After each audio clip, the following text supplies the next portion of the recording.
तर आपण पाहतोय नवी मुंबईमध्ये पवारांच्या राष्ट्रवादीने आंदोलन सुरू केलेलं आहे।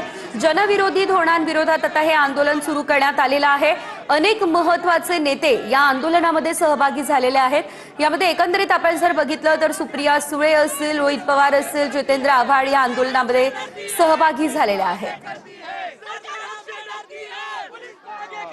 नवी मुंबईमध्ये पवारांच्या राष्ट्रवादीचं हे आंदोलन आपल्याला बघायला मिळतं। आज नवी मुंबईमध्ये आंदोलन पुकारलेलं आहे। सध्या वाशी सिडको एक्झिबिशन या ठिकाणी सध्या आंदोलन पुकारलेलं आपण पाहतोय की सध्या या ठिकाणी शरद पवार गटाचे जे नेते आहेत जितेंद्र आव्हाड असतील किंवा सुप्रिया सुळे असतील हे सगळे या ठिकाणी सध्या आलेले आहेत आणि आपण पाहतोय की ते रस्ता रोको करण्याचा प्रयत्न करत आहे। मात्र या ठिकाणी सध्या नवी मुंबई पोलीस देखील दाखल झालेले आहेत, ते त्यांना पुढे जाऊ देत नाही आणि आपण पाहतो की मोठ्या संख्येने या ठिकाणी सध्या शरद पवार गटाचे जे कार्यकर्ते या ठिकाणी सध्या उपस्थित आहेत आणि आपण पाहतोय की मोदी सरकार हाय अशा गोष्टी देखील आपल्यास या ठिकाणी पाहायला मिळत आहे। सुप्रिया सुळे देखील आहेत। खरं तर पोलीस जितेंद्र आव्हाड यांना सध्या पुढे जाऊ देत नाही, मात्र तरी देखील जितेंद्र आव्हाड खाली सध्या बसलेले आहेत आणि आपण पाहतोय की सरकार हमसे डरती है, पुलिस को आगे करते अशा घोषणा या ठिकाणी सध्या पाहायला मिळत आहे। आपण पाहतो की मोठ्या संख्येने सध्या शरद पवार गटाचे कार्यकर्ते या ठिकाणी सध्या आलेले आहेत। खरं तर महागाई आणि बेरोजगारी या विरोधात हे मोठं आंदोलन वाशी या ठिकाणी सध्या शरद पवार गटाने पुकारलेलं आहे। खरं तर आपण पाहतो की